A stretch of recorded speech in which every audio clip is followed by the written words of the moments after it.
लिखा है। निरौषधि भी उपयोग में आती हैं बनियों। किसी भी प्रकार की औषधि खाने में नहीं देंगे, किसी भी प्रकार का लेप बाहर लगाने में भी नहीं देंगे। 1 रुपए का खर्चा नहीं है और आपको बीमारी से मुक्त कर दें, ऐसा कोई साधन भी है महाराज? हाँ, ऐसा साधन भी है।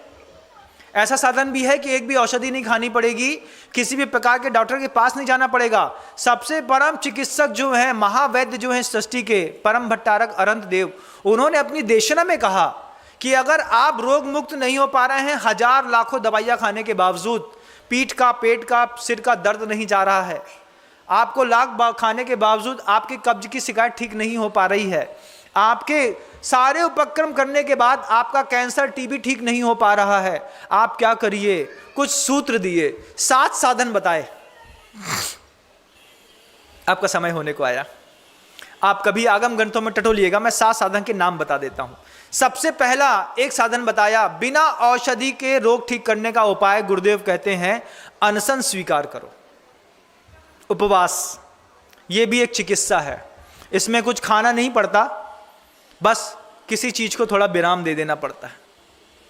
इससे क्या होता है, जब आप उपवास करते हैं तब आपके अंदर का पूरा जितना फैट है, जितना कार्बोहाइड्रेट है, जितना प्रोटीन एक्स्ट्रा जमा हुआ है, ये उपवास के दिन रिलीज होकर के एनर्जी में डाइवर्ट हो जाता है। और जब आपके अंदर की कार्बोहाइड्रेट, आपके अंदर का प्रोटीन, आपके अंदर का फैट रिलीज होता है और एनर्जी में डेवलपमेंट होता है, तो उस एनर्जी में बदलने के कारण आपके अंदर के रोग भी धीरे धीरे नष्ट होते चले जाते हैं। एक चिकित्सा रोग की उपवास भी है। महाराज बहुत चेस्ट पेन रहता है, हाथ में दर्द रहता है, सर्वाइकल की प्रॉब्लम है, बहुत ज़्यादा गर्दन दर्द हो रही है, बैठ नहीं पा रहे हैं, उसका भी उपाय है।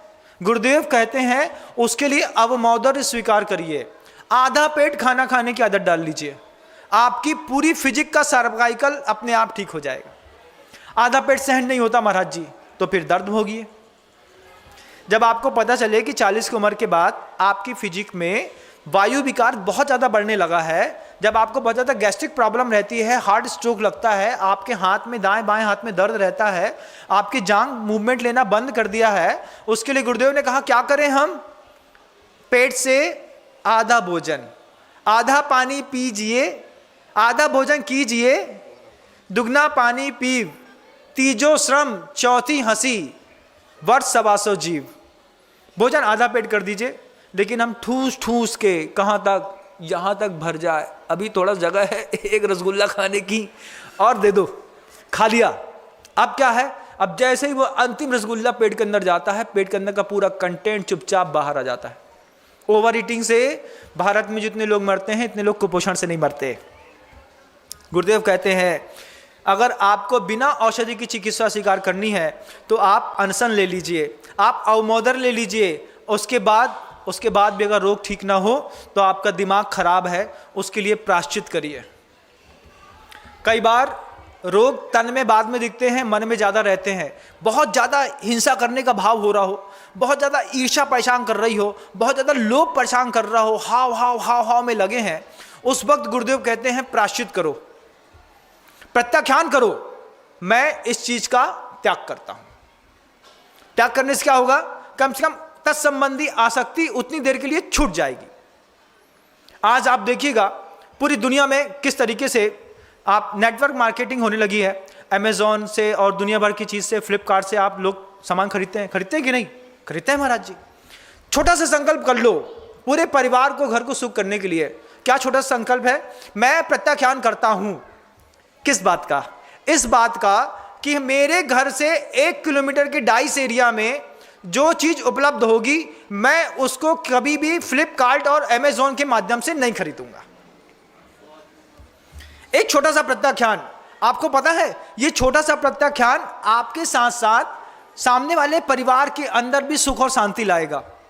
बगल में एक रबड़ बैंड बिकती है, आप अपने घर से बाहर निकलना पसंद नहीं करते, आपने वहीं बैठे बैठे अमेजोन में ऑर्डर दे दिया।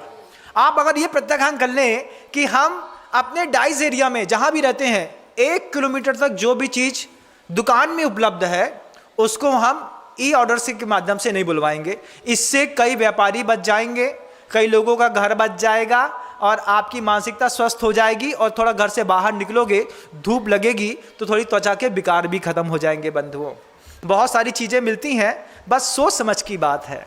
तो आप अनशन ले लीजिए, आप अवमोदर ले लीजिए, आप प्रत्याख्यान कर लीजिए, आप प्रायश्चित कर लीजिए, आप थोड़ा सा कायक्लेश कर लीजिए।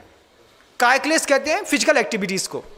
अब 24 घंटे एसी के नीचे बैठा हुआ व्यक्ति, फिजिक तो खराब होगी, थोड़ा सा फिजिकल वर्क कर लें, ऊपर नीचे आगे पीछे। 8 किलोमीटर दौड़ने की आदत बना ले, 6 किलोमीटर, 40 के बाद 6 किलोमीटर रोज रनिंग करनी है। कभी भी हार्ट में स्टंट डालने की जरूरत नहीं पड़ेगी। छोटा सा काम था कायक्लेश का कि इतना पसीना बहाएंगे कि पूरा का पूरा शरीर पसीने से तरबतर दिन में कम से कम एक बार हो जाए। लेकिन पसीना आते ही साथ उसमें बैड स्मेल आती है, क्योंकि बैड खाते हैं तो स्मेल भी बैड आती है। वो सहन नहीं होती तो डीओ लगा लेते हैं। कई लोग तो ऐसे हैं कि नहाते ही नहीं हैं, अभी ठंडी आ रही है, अब 4-5 दिन में नहा लेंगे, हो जाता है। लेकिन इससे आपका शरीर बिगड़ता है बंधु। थोड़ा कायक्लेश भी हो और उसके साथ गुरुदेव कहते हैं थोड़ा सा स्वाध्याय भी हो। जब गुरु की देशना नहीं मिल रही हो, जब आपके लिए आपका अंतर्मन काम नहीं कर रहा हो, जब घर के अंदर राग द्वेष बहुत ज़्यादा बड़े हो, तो राम नाम का जाप भी आपके परिवार की स्थिति संभाल लेता है। सामूहिक मंत्र जाप का नियम ले लो कि हम स्वाध्याय नहीं कर पाएंगे, कोई बात नहीं, हम घर के प्रत्येक सदस्य बैठ करके कमरे के अंदर सबका बैठना 7 बजे 8 बजे अनिवार्य है। और बड़े बाबा के नाम की 3 माला का नियम ले लो। ओम ह्रीम श्रीम क्लीम एम बड़े बाबा अरहम नमः। इस नाम की जाप की माला का नियम ले लो। क्या करना है? मुश्किल से 12 मिनट लगने हैं 3 माला फेरने का, लेकिन एकता को ताकत मिल जाएगी। पूरा परिवार एक समय पर एक स्थान पर एकत्रित हो जाएगा। हमारे घर का नियम है कि हमारे परिवार में प्रत्येक सदस्य जब तक 3 बड़े बाबा की जाप नहीं दे देता है, माला नहीं फेर लेता है, तब तक हम लोग कोई नहीं सोते हैं। रात में 10 बजे संयोजना बनाओ, लेकिन घर के अंदर इस बात की संयोजना बनाओ कि हम अपने परिवार में नियम लेते हैं, जब तक 3 माला हम अपने परिवार में सामूहिक रूप से नहीं फेर लेंगे तब तक हम नहीं सोएंगे। और उसमें भी बड़े का कर्तव्य है इंतजार करे। किस बात का? कि अभी वो छोटा बच्चा नहीं आया है, उसको और आ जाने दो, वो बबलू को और बुला लो, उसके नाती को और बुला लो, पंती को और बुला लो। सब बैठ करके जो जाप दे सकता है जाप दे, जो जाप नहीं दे सकता है वो जाप सुने। माँ पैरालाइज्ड है, उठ नहीं पाती है, तो माँ के कमरे में जाप देंगे सब मिल करके। देखो घर की एकता कितनी अच्छी बनती है। लेकिन समय नहीं है महाराज, आप अपने लिए समय निकालिएगा। कुछ और शब्द बाकी रह गए हैं। स्वाध्याय जरूरी है, थोड़ा भी पढ़ेंगे। आप रामायण पढ़िए, महाभारत पढ़िए, उससे आपको कुछ ना कुछ सीखने को मिलेगा। और इन सब से आप जब ठीक ना हो पाए तब जिनेंद्र भगवान की प्रतिमा के समक्ष जाकर के बैठ करके आप ध्यान लगाने की कोशिश करिए। अपने अंतर्मन से पूछिए कि मेरी चेतना को कष्ट क्या कोई वस्तु दे रही है कि मेरी मन स्थिति दे रही है। जवाब आपको जिनेंद्र भगवान के ठीक सामने मिल जाएगा। आप अपना जवाब खोजिए